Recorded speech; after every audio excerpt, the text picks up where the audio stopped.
La carta del apóstol San Pablo a los Efesios. Hermanos, me he enterado de su fe en el Señor Jesús y del amor que demuestran a todos los hermanos, por lo cual no dejo de dar gracias por ustedes, ni de recordarlos en mis oraciones, y le pido al Dios de nuestro Señor Jesucristo, el Padre de la Gloria, que les conceda espíritu de sabiduría y de revelación para conocerlo. Le pido que les ilumine la mente para que comprendan cuál es la esperanza y que les dé su llamamiento. Cuán gloriosa y rica es la herencia que Dios da a los que son suyos, y cuál la extraordinaria grandeza de su poder para con nosotros, los que confiamos en Él. Por la eficacia de su fuerza poderosa, con esta fuerza resucitó a Cristo de entre los muertos y lo hizo sentar a su derecha en el cielo, por encima de todos los ángeles, principados, potestades, virtudes y dominaciones, y por encima de cualquier persona, no solo del mundo actual, sino también del futuro. Todo lo puso bajo sus pies y a Él mismo lo constituyó cabeza suprema de la Iglesia, que es su cuerpo y la plenitud del que lo consuma todo en todo. Palabra de Dios. Alabamos, Señor. Qué admirable, Señor, es tu poder. Qué admirable, Señor, es tu poder. Qué admirable es, Señor y Dios nuestro, tu poder en toda la tierra. Tu grandeza sobrepasa los cielos y hasta los niños de pecho te dan alabanza perfecta. Qué admirable, Señor, es tu poder. Cuando contemplo el cielo, obra de tus manos, la luna y las estrellas que has creado, me pregunto, ¿qué es el hombre para que de él te acuerdes? Ese pobre ser humano para que de él te preocupes. Qué admirable, Señor, es tu poder. Sin embargo, lo hiciste un poquito inferior a los ángeles. Lo coronaste de gloria y dignidad. Le diste el mando sobre las obras de tus manos y todo lo sometiste bajo sus pies. Qué admirable, Señor, es tu poder. De pie.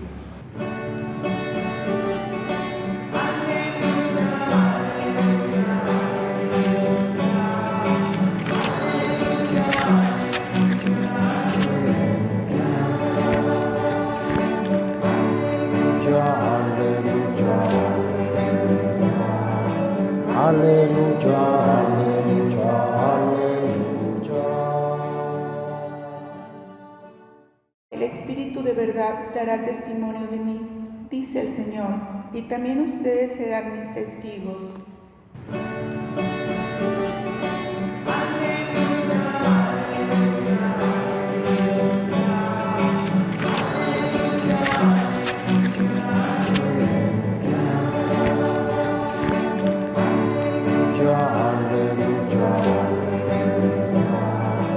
Aleluya, aleluya, aleluya.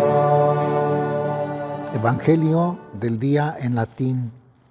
Lucas 12, del 8 al 12. Iesus dixit: Dico autem vobis, omnis quicumque confessus fuerit me coram hominibus, et filius hominis confitebitur illum coram angelis Dei, qui autem negabirit me coram hominibus, negabitur coram angelis Dei. Et omnis qui dicit verbum in filium hominis, remitetur illi. Ei autem qui in spiritum sanctum blasphemaverit, non remitetur.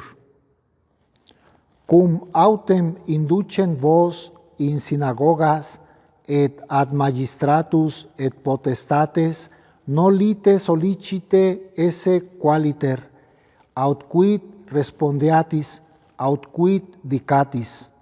Spiritus enim sanctus docebit vos in ipsa hora, quid oporteat vos dicere. Verbum Domini. Deo gracias. San Ignacio de Antioquía, obispo y mártir, Ruega por nosotros.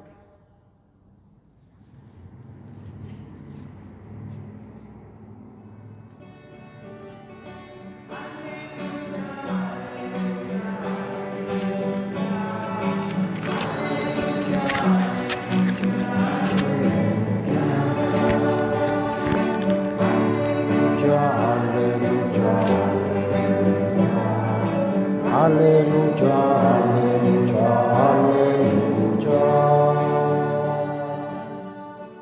El Señor esté con ustedes. Del Santo Evangelio según San Lucas. En aquel tiempo Jesús dijo a sus discípulos: yo les aseguro que a todo aquel que me reconozca abiertamente ante los hombres, lo reconocerá abiertamente el Hijo del Hombre ante los ángeles de Dios. Pero aquel que me niegue ante los hombres, yo lo negaré ante los ángeles de Dios. A todo aquel que diga una palabra contra el Hijo del Hombre, se le perdonará, pero aquel que blasfeme contra el Espíritu Santo, no se le perdonará. Cuando los lleven a las sinagogas y ante los jueces y autoridades, no se preocupen de cómo se van a defender o qué van a decir, porque el Espíritu Santo les enseñará en aquel momento lo que convenga decir. Palabra del Señor. ¿Gustan sentarse un momento? El Evangelio de hoy nos habla de la necesidad de reconocer a Jesús ante los hombres, de no avergonzarnos de ser cristianos, de defender los valores del Evangelio, que se note que somos cristianos. Y cada vez es más difícil porque algunos hasta peligro de su vida corren cuando defienden el nombre de Dios. Y si no corren peligro de vida, sí corren peligro de ser burlados, de ser juzgados. ¿A cuántos de nosotros nos juzgan como fanáticos, como beatos, como estos que se creen ya más del cielo que de la tierra? Esos que no salen del templo. Hay muchos juicios en las familias, a los que son más practicantes se les tilda, pues se les juzga, y cualquier falla es más vista en los que son cercanos a Jesús, que hablan más de Dios que los demás. Algunos ya se pronunciaron en contra de la iglesia y en contra de los valores del Evangelio, ya no los juzgan, pero los que defienden son de repente atacados. Pues hoy dice el Señor: no se avergüencen de dar testimonio de mí, porque yo voy a dar testimonio de ellos delante de los hombres, delante de los ángeles. Ustedes delante de los hombres, yo delante de los ángeles. Es decir, que en el cielo tendremos nuestra recompensa los que seguimos a Cristo, no nos avergonzamos de ser cristianos, hablamos de los valores del Evangelio. Y para eso se necesita, pues, la presencia del Espíritu Santo. Dice a continuación nuestro Señor, habla de la presencia del Espíritu Santo en nuestra vida. Él nos dará valor para que no tengamos miedo. Ayer hablé con una persona que, por ejemplo, está haciendo campaña a favor de la vida.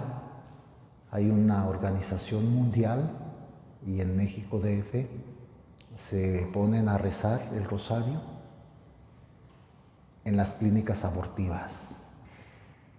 Por turnos, no dejan de estar un grupito, rece y hablando con las parejas. Dice que llegan la mayoría, no solo las jovencitas que quieren abortar, sino las parejas, el papá del bebé o las mamás de las niñas que quieren abortar, las llevan. Entonces la labor de ellas es convencerlas, ayudar, y han salvado vidas. Se lleva un registro a nivel mundial, ya son 100 en estos días, más de 100, me decía el dato, 122 salvados en todo el mundo. Es poco, pues, pero pero se llama 40 días por la vida. 40 días de estar orando y convenciendo, y se han salvado vidas. Pero también el otro lado, el riesgo de que se burlan, les gritan de todo, los agreden incluso. Gente que va solo a atacarlos a la iglesia de paso, porque ellos son parte de la iglesia, y eso es dar testimonio de Cristo, aunque tengan que padecer y sufrir. En las escuelas también me he encontrado con jóvenes preparatorianos que dicen que si ellos hablan de fe, los atacan todos, ¿no? ¿Qué esperanzas que un muchacho diga, yo voy a la iglesia, yo creo en Dios, los ataca? Eso es muy difícil. Hablar, por ejemplo, de la confesión, de la comunión, tantos términos católicos rechazados por los jóvenes de ahora. En los matrimonios, cuánta antidoctrina de alguien que se proclama a favor del matrimonio, de la estabilidad del matrimonio. Hay muchos, pero es que si no se puede vivir con una persona hay que dejarla y hay que buscar otra, contrario al Evangelio. Y hay quienes dan testimonio a pesar de todo. No dice el Señor que Él dará testimonio de los que logren hacer un bien defendiendo sus valores, no, del que no le dé vergüenza dar testimonio, es decir, el que me confiese delante de los hombres. Si tienes o no éxito, eso ya no depende de ti, es Dios, y a veces Dios da que a través de alguien se conviertan los demás, pero si no se convierten, tú estás cumpliendo sin avergonzarte de tu fe, sin avergonzarte de Dios. Y luego habla de la presencia del Espíritu Santo, y dice que el que blasfeme contra el Espíritu Santo no se le perdonará. Pueden blasfemar contra Jesús, pero el que blasfeme contra el Espíritu Santo, el pecado contra el Espíritu Santo, es el único pecado que no se perdona. Lo dice en otra ocasión también Jesús. Que no es un pecado particular, no es este o tal, sino la actitud interior. El que rechaza la gracia, el que no, concretamente, por ejemplo, no se quiere confesar, teniendo la oportunidad, incluso antes de morir, no se quieren confesar, blasfeman contra el Espíritu Santo. Yo no necesito a tu Dios, vete de aquí. Comentaba el padre Trampitas que en una ocasión lo invitaron a ver a un enfermo grave, medio no creyente, y el padre Trampitas pues se ofreció: soy el sacerdote, Dios te quiere perdonar, arrepiéntete, y que lo ofendió y lo lastimó y lo corrió. Vete de aquí, cura, yo no quiero saber nada ni de tu Dios ni de nada, vete. Y el padre Trampitas, con su estilo particular, dice que puso una silla junto a la cama, prendió un cigarro y empezó a fumar delante del agonizante, y el otro: vete, que te vayas, yo no te quiero ver, yo sí quiero ver cómo se lleva el demonio un alma, aquí me voy a esperar hasta que te mueras. Y estuvo, dice, yo interiormente, el padre Trampitas decía, ya murió pues, pero grabó muchas narraciones de su vida, anécdotas, y dice que interiormente, yo pidiendo la misericordia de Dios, la gracia de Dios, acabó confesándose el hombre. Pero el pecado contra el Espíritu Santo sería negarse a recibir el perdón, la gracia. Yo una vez, pocas experiencias he tenido en ese sentido, pero recién ordenado, creo que casi nunca lo he contado en público, recién ordenado, veníamos de un cantamisa, los sacerdotes nuevos, por cierto, el cantamisa de nuestro vecino, del padre Joaquín Aguillón, de Nayarit, es mi compañero. Veníamos de su cantamisa, en Plan de Barrancas era un lugar de accidentes frecuentes, y nos tocó ver un choque. Se acababa de pasar un choque entre un autobús y una camioneta. En la camioneta iba el señor y la señora que venían de Chihuahua, y heridos. Nosotros, sacerdotes jóvenes, Dios como que nos quiso probar. Éramos varios y como que nos paramos a ver quién se baja, el valiente que se baje a atenderlos. Pues yo estaba cerquita de la puerta, casi me empujaron, órale tú ve. Y a otro. El otro se fue con el señor herido estaba a un borde de la carretera. Había salido de la camioneta y a mí me dejaron que fuera con la señora herida, sangrada toda.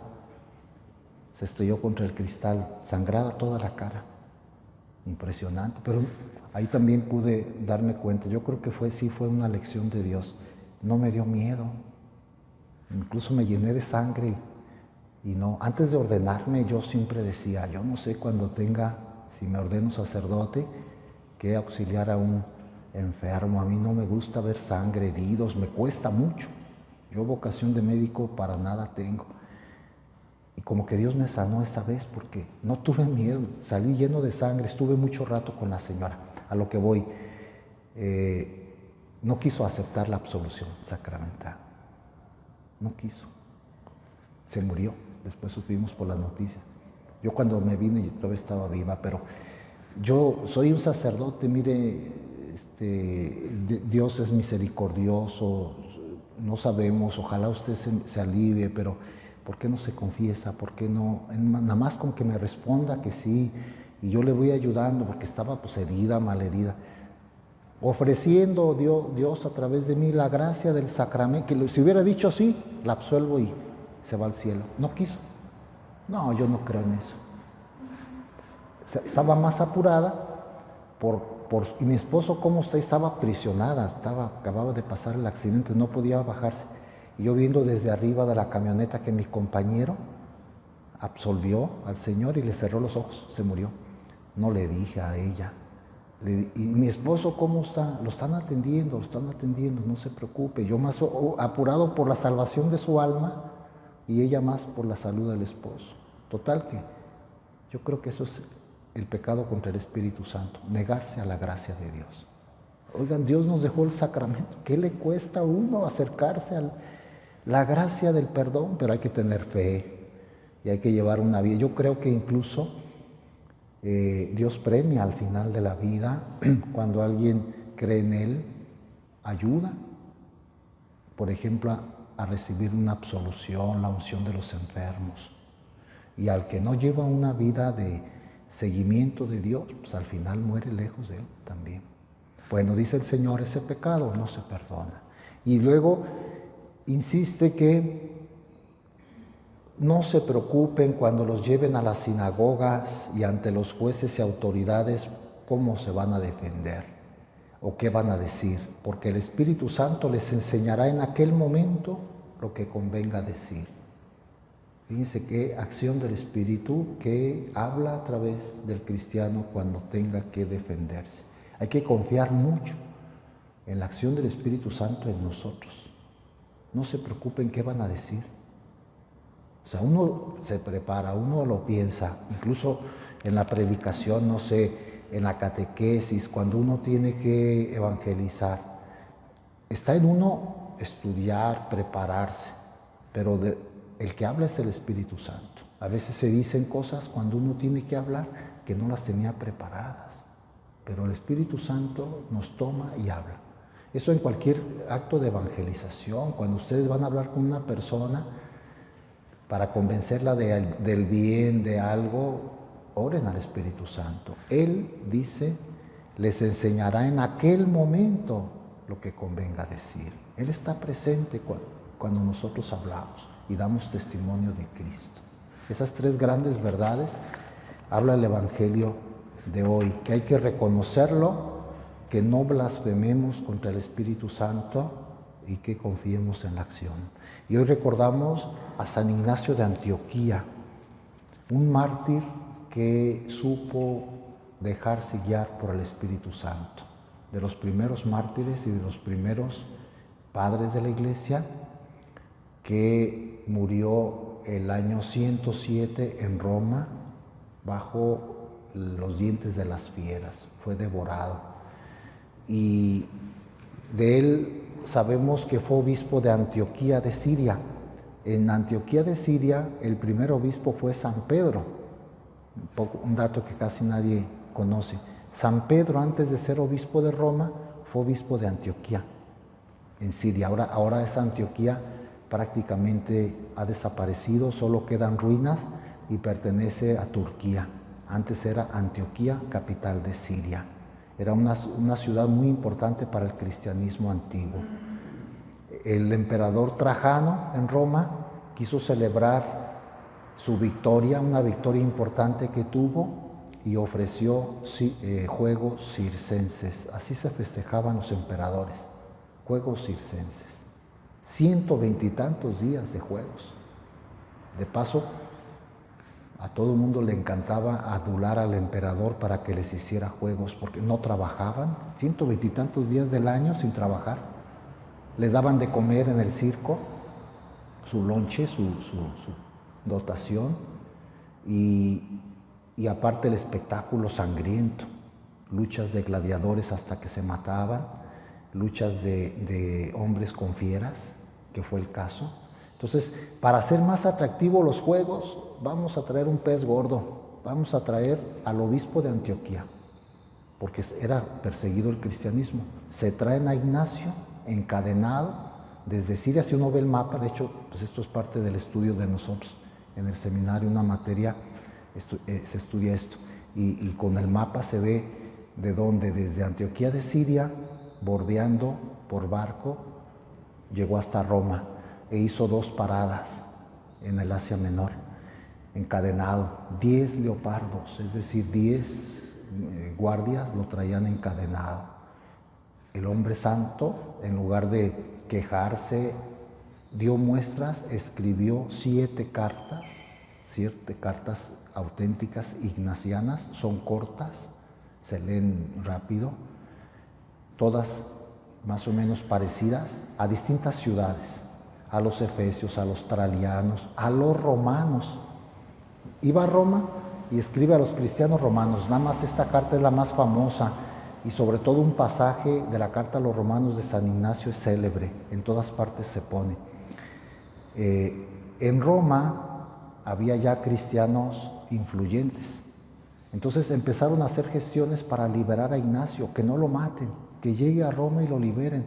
Ignacio se da cuenta, y cuando les escribe a los romanos les dice: yo, Ignacio, por sobrenombre Teóforo, portador de Dios, se autollamaba Teóforo, les pido a mis hermanos de Roma que no hagan gestiones para liberarme. Quiero morir por Cristo. La manera excelente de imitar a Cristo es muriendo por Él. Y aquella famosísima frase: trigo soy de Dios y quiero ser molido por los dientes de las fieras para presentarme como pan inmaculado de Cristo. Es célebre esto, el catecismo, en muchas revistas de espiritualidad, es famosísima esta frase: trigo soy de Dios y quiero ser molido por los dientes de las fieras para presentarme como pan inmaculado. Esto da a entender lo que él sabía: voy a morir y voy a dar testimonio de Cristo. Es más, cuando me muelan, ojalá no dejen nada, cuando no vean nada de mi cuerpo, sepan que ya estoy ante Dios, intercediendo por ustedes. Y los consejos que da en sus cartas San Ignacio son: vivan unidos. Es el mensaje central, la unidad. Como las cuerdas de una lira, vivan unidos. Y una famosa frase que repetimos todos: nada se haga sin el obispo. El obispo es el centro de unidad. Estas se repiten a lo largo de la historia de la Iglesia. Cuando alguien se separa de la Iglesia, empieza separándose del obispo, del centro de unidad. Los cismas, Lutero se separó del obispo de Roma. En las comunidades, diócesis, cuando alguien ya no obedece al obispo, empieza como que la división, las herejías, los cismas. Y había otra herejía, ahorita que dije herejías me acordé que ya había, fíjense, en el año 107, una herejía que estaba destruyendo a las comunidades por donde él pasó, y los pone sobre aviso. ¿Cuál era la herejía? Negaban que Cristo fuera verdaderamente hombre. Se llama docetismo, doqueo, parecer. Cristo parecía hombre, pero no era hombre. Era como Dios manejando un cuerpo humano, o sea, como un títere era el cuerpo de Jesús que le venía de la Virgen María, no era hombre. Entonces San Ignacio les dice contra esa herejía, cuidado. Hay muchos que andan diciendo que Cristo no es hombre. Cristo es verdadero Dios y verdadero hombre. Hombre completo, Dios completo. Hombre, lo que diría el Concilio de Nicea 200 años después, lo dijo Ignacio. Lo que nosotros recitamos, verdaderamente, ¿cómo decimos? Creo en un solo Señor Jesucristo, Hijo único, nacido del Padre antes de todos los siglos, Dios de Dios, luz de luz, Dios verdadero, engendrado, no creado, de la misma naturaleza del Padre, Dios.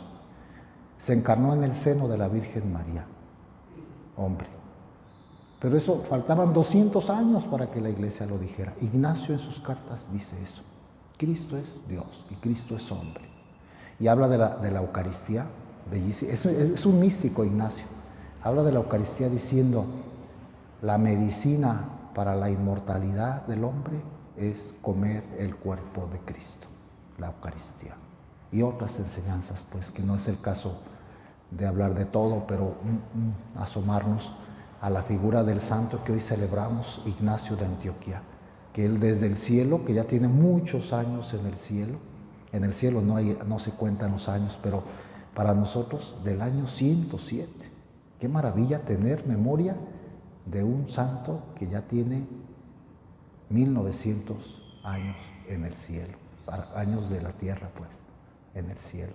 Hoy lo recordamos, le pedimos que interceda por toda la Iglesia. Otra cosa, nada más para terminar, porque esto es interesante como una anécdota. Ya nada más con esto termino. Cuando Jesús quiso enseñar la humildad a los apóstoles, dice el Evangelio, tomó un niño y lo puso en medio de ellos y les dijo, el que no se haga como este niño no entrará en el reino de los cielos. Según una tradición, ese niño era Ignacio. Tendría 9 años. Con el tiempo, es un poco leyenda, no estamos seguros, esto no es histórico, pero sí una tradición muy, pues, sentimental, que este niño conoció a Jesús, Jesús lo tomó en sus brazos, lo puso de ejemplo, con el tiempo lo hicieron obispo de Antioquía y fue mártir. Si es, pues imagínense qué bendición haber sido, pues, bendecido, porque dice el Evangelio que Jesús dejaba que los niños se acercaban y los bendecía. Entonces estaba como desde antes predestinado a ser un gran santo de la Iglesia. Las manos santas de Jesús, y lo puso de ejemplo. Lo vería lleno de cualidad, no sabemos. Quizá ni siquiera es cierto, son consideraciones un poco piadosas, pero es una tradición oral, escrita más bien, pero no está en la Biblia ni nada. Pero si es así, pues con más razón hoy nos unimos pidiendo la intercesión del San Ignacio de Antioquía, obispo y mártir.